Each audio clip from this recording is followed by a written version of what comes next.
David Boyle, and I'm quitting alcohol. So it's done. I'm finished, almost. Almost fucking finished. It's fucking close enough. It's close enough to call it. There's still a couple of hours of shit to do, but it is fucking done. The cleaning's done, the packing's done, the cars are full. It is fucking done. What a fucking nightmare. It got to me. I'm eating like shit. I stopped meditation. I've fucking stopped everything. I am fucking a wild unit again. Just driving around the streets looking for a fucking pizza at 11 p.m. That's what I just did. After 45 minutes looking for bins to throw away a final fucking bit of rubbish. Once I got rid of those last fucking bags, I'm like, I am eating a whole fucking pizza. I don't give a fuck. So now I'm sitting in the car doing this podcast, just smashed out a full fucking extra large pizza. I couldn't settle for just large. I fucking went the extra large. And I'm starting to become extra large again. I think my fat has muscle memory. You know those cocksuckers that used to work out a little bit in high school and now they're like fat fucks? And you say to these cunts, you put on a bit of weight, mate. And they say, yeah, just a little bit. But as soon as I get back in that gym, the muscle memory will kick in. I'll just snap back into shape. I don't know if muscle memory is real. I hope it's not for those cunts. But my fat memory is definitely real. Because as soon as I stray from the path for a week, it's been a week of just eating shit, to be honest with you.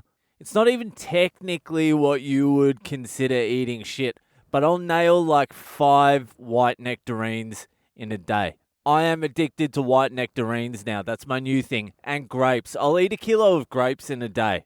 I've done that like 3 or 4 times this week. And that's a snack. And it's unbelievable how quickly my hips, my gut, my tits come back. It's fucking phenomenal. But I had to sacrifice myself to get through this shit. It was a fucking ordeal, this whole thing. I am just glad it is fucking done. I managed to get my wife down from 10 bags to 8 bags. So that is, well, it's a little bit of a win. I would have liked another 2 bags down, but fuck, you can't push it too far.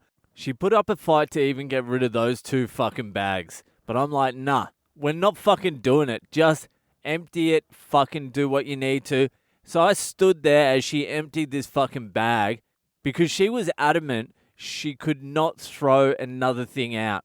Everything she needed. So I stood there and got her to empty this bag, and the shit that came out, you would not fucking believe it. She had 5 pairs of fucking blue jeans. Exactly the same looking fucking blue jeans. I'm like, keep one, throw the rest. So that got done. Then the next thing she pulled out, 5 fucking towels. 5 towels. What the fuck do we need towels for? They're the oldest fucking towels in the world as well. We haven't fucking renewed our towels for about 8 years. You need a fucking shower after you wipe yourself with these towels.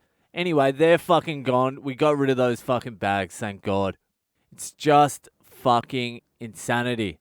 Anyway, I did my last gig tonight as well, it was fucking whatever. It was a huge fucking whatever. It was at this new comedy club in Melbourne that just opened up, and the whole entire crowd was like 6 20-year-old kids. Fuck 20-year-old kids. What the fuck do I have to say to 20-year-old kids? They still believe in themselves and the world. You idiots. Get some fucking real problems. But it was good anyway because I got to see and say goodbye to a bunch of comedians. Evan Hocking, Mark Oshka, Izzy Ali, John Doerr. These cunts. Good cunts. I did my final Oppression Chamber podcast as well. We've been cranking them out over the last few weeks. We've got like 4 or 5 in the bank, plus a couple that we can't release, but that's been sweet.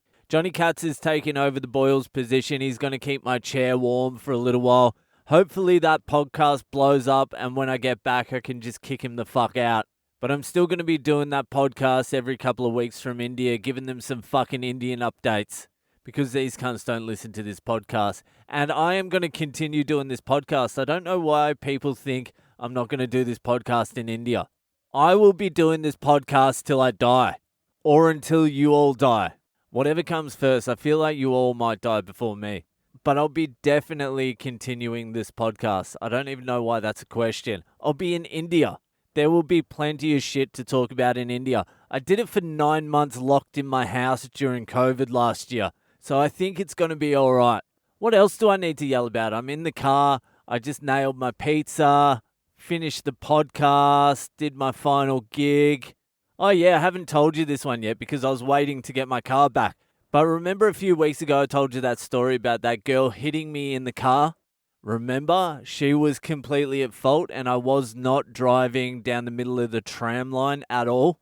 Anyway, so a couple of days later I get a text message from her saying, look, I went to the police, I filed a report, I'm going to go through insurance, what are your details? And I'm like, hey, we don't need to be going through insurance. That's crazy talk. You've got a little fucking dint on your fucking bumper. It'll cost $150 to fix it. Your excess is going to be like $700-800. And I have no damage to my car, so I don't need it to get fixed. Just spend the $150. And she was adamant. She was like, no, I want to go through insurance. I'm like, listen, this isn't how it works. Just pay for it if the damage is less than your excess. But she didn't want to. She kept going. What's your details? I want to do insurance. And I'm like, fuck this. And then I was driving and my neighbor noticed that my wheel was bent. And I hop out of the car and I look at my fucking wheel and it's on a complete fucking angle. I'm like, oh, fuck. She hit it, but she's fucked it. I thought I got away with no damage.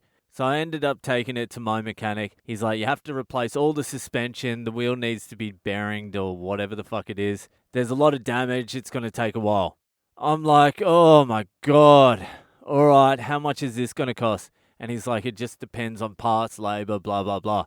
So I'm like, all right, fuck, it looks like we're going through insurance. It looks like it's going to be a battle between mine and her insurance. So she's put in a claim. She's asked for my details. I'm like, fuck it. Let's just get it over and done with. I contact her insurance and I say, listen, your client hit the back of my car. It's done some fucking damage. It needs to be fixed. They're like, whose fault was it? I'm like, hers. It was 100% her fault. Look, I gave her a chance not to go for insurance.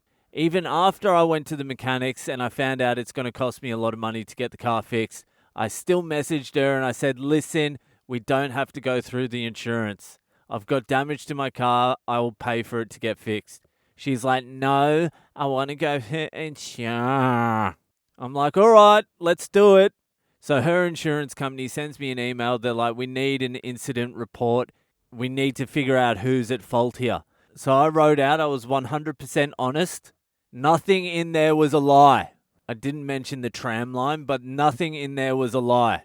And then you've got to draw a picture of the accident. I don't know what the fuck that is, but I can't draw. My drawing was like an 8-year-old autistic kid just fucking found the crowds and just went nuts.